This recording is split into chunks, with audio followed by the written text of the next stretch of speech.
အဲ့ဒီဘုန်းကြီးကဇာတပိဋကဘုန်းကြီးတွေပါပဲအဲ့တော့ဘုန်းကြီးတွေလည်းဇာတပိဋကဆိုတဲ့အတိုင်းမလွဲမှားဘူးလို့မအောင်မိတ်နဲ့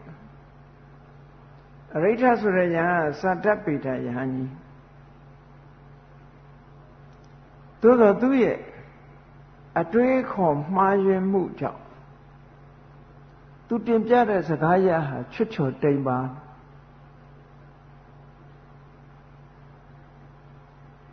ပထမပါရဇိကနဲ့ပတ်သက်ပြီးတော့ကာယတမ္ပတ္တဆိုတဲ့ခိုးအတွေ့အထိပထမပါရဇိကလို့ဒီလိုမြတ်စွာဘုရားပြညတ်ထားတယ်ပိုးဖဲခရီပါတို့ရဲ့အတွေ့အထိလူသားခန္ဓာကိုယ်ရဲ့အတွေ့အထိဒီဖတ်တဆိုတဲ့အတွေ့အထိနှစ်ခုကဘာမှမထူးဘူးဒါကြောင့်မို့လို့ပါရဇိကလို့ပြညတ်ထားမမှန်ဘူးလို့ဆိုတဲ့အတွေ့အခေါ်တစ်ခုသူကယူဆလွဲမှားစွာနှိုင်းရှင်မှုပေါ့တခါတခါကျတော့နှိုင်းရှင်ကြည့်တာလွဲမှားသွားလို့ရှင်လမ်းကြောင်းဟာလွဲသွားတတ်တယ်ပေါ့အဲ့တော့သူကမြတ်စွာဘုရားကဒီအလုပ်ဟာမလုပ်သင့်ဘူးဇံပဲဖို့ရဲ့အန္တရာယ်ဖြစ်တယ်ဆိုလိုတာကဇံမရနိုင်ဘူးမဲမရနိုင်ဘူး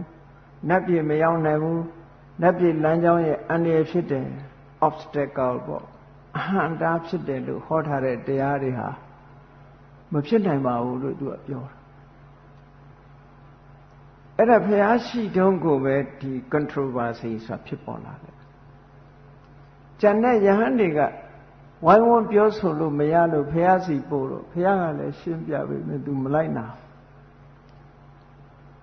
တတိဆိုတဲ့ယဟန်ကတော့အယူဝါဒရေးရနဲ့ပတ်သက်လာတဲ့အခါမှာသူက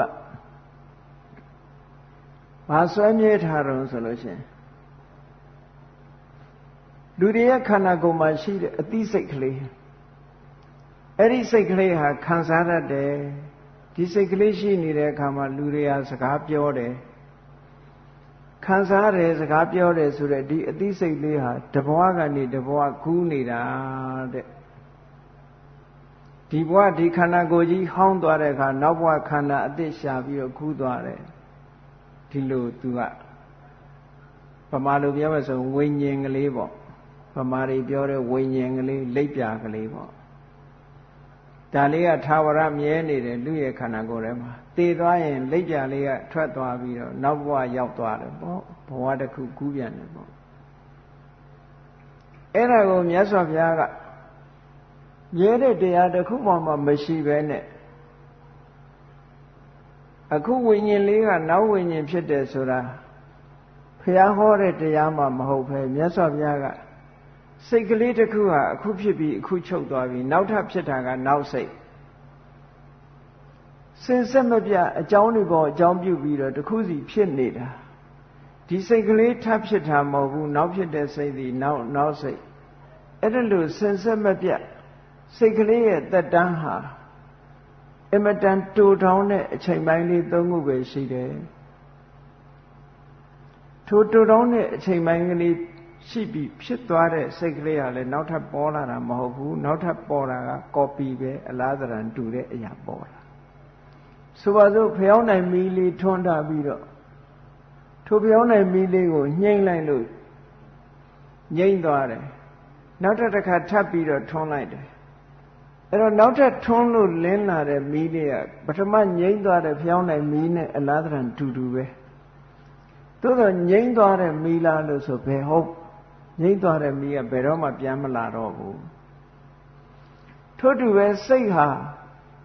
ဖြစ်ပြီးပြတ်သွားတဲ့စိတ်ဟာဒီစိတ်ကလေးကတော့ဘယ်တော့မှပြန်မပေါ်ဘူးနောက်ထပ်ပေါ်တာကနောက်စိတ်ပဲအဲ့တော့မြဲတဲ့ဝိညာဉ်ဆိုတာမရှိနိုင်ဘူးလို့မြတ်စွာဘုရားရှင်းပြပေမဲ့လို့တာတိယဟန်ကသဘောပေါက်သွားတာမရှိဘူးတဲ့အဲ့ဒါကြောင့်မို့လို့မြတ်စွာဘုရားရဲ့တရားဓမ္မတွေကိုနာယူတဲ့အခါမှာတိမ်ဆောင်သွားနိုင်တယ်တဲ့ဗမာပြည်မှာလဲဟိုဆရာတော်ကဒီလိုဟောတယ်ဒီဆရာတော်ကဒီလိုဟောတယ်နဲ့ဒါမျိုးတွေဖြစ်ပြီးတော့တန်တရားမဖြစ်ကြရလေအောင်စားရဲပါတယ်ဆိုတာလဲ